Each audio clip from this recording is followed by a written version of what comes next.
My fellow Americans, ask not what your country can do for you. Ask what you can do for your country. Do you realize the responsibility I carry? I'm the only person standing between Richard Nixon and the White House. Mankind must put an end to war before war puts an end to mankind. The ignorance of one voter in a democracy impairs the security of all.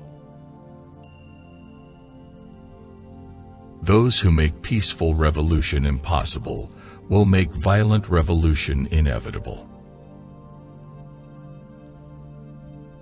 A man may die, nations may rise and fall, but an idea lives on.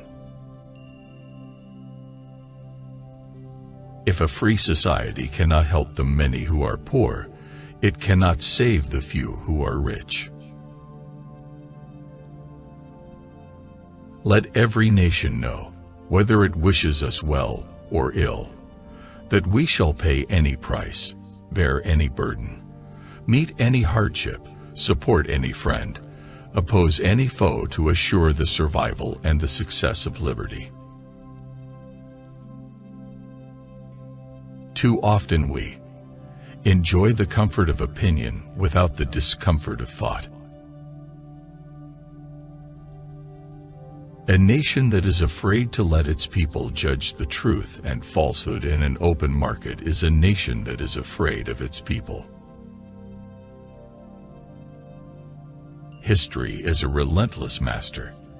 It has no present, only the past rushing into the future. To try to hold fast is to be swept aside.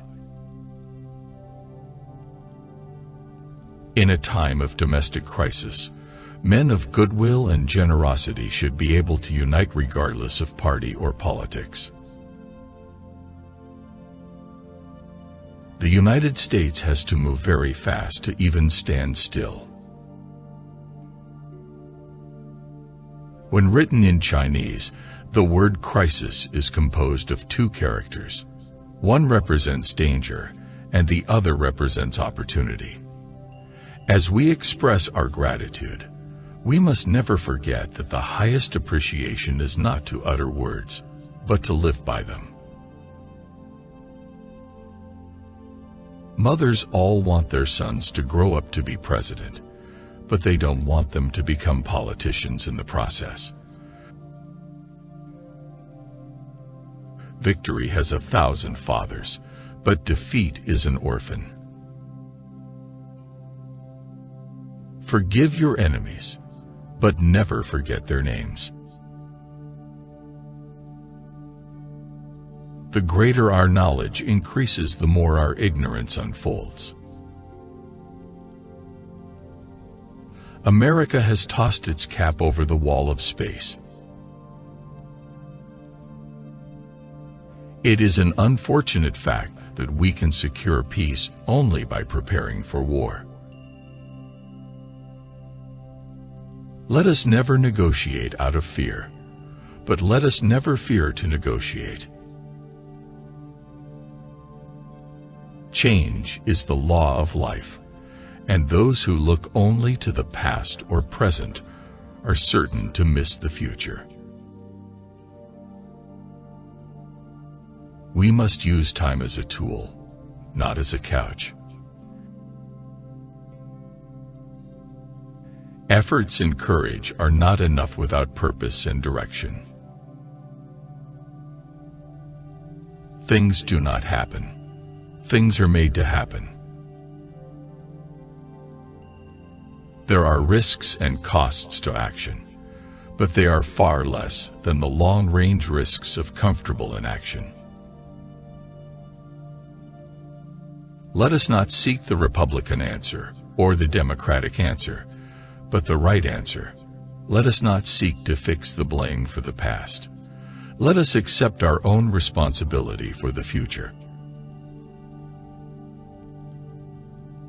The cost of freedom is always high, but Americans have always paid it. And one path we shall never choose and that is the path of surrender or submission. The time to repair the roof is when the sun is shining. Our most basic common link is that we all inhabit this planet. We all breathe the same air. We all cherish our children's future. And we are all mortal. Communism has never come to power in a country that was not disrupted by war or corruption, or both. The best road to progress is freedom's road. For time and the world do not stand still. Change is the law of life, and those who look only to the past or the present are certain to miss the future. Those who dare to fail miserably can achieve greatly. We are not here to curse the darkness, but to light the candle that can guide us through that darkness to a safe and sane future. The great enemy of the truth is very often not the lie, deliberate, contrived, and dishonest, but the myth, persistent, persuasive, and unrealistic.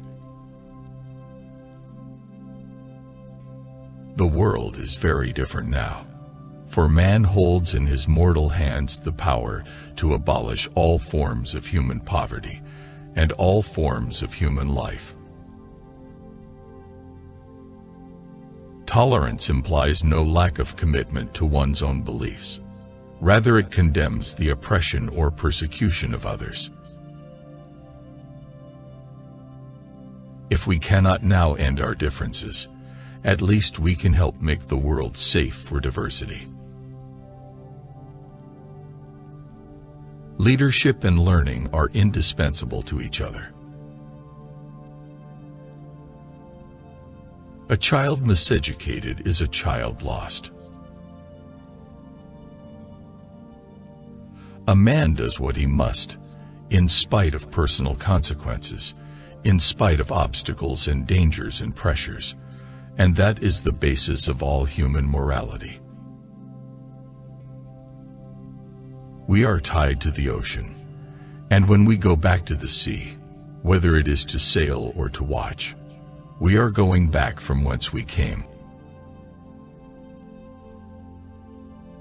We would like to live as we once lived, but history will not permit it. If anyone is crazy enough to want to kill a president of the United States, he can do it. All he must be prepared to do is give his life for the president's. The courage of life is often a less dramatic spectacle than the courage of a final moment, but it is no less a magnificent mixture of triumph and tragedy.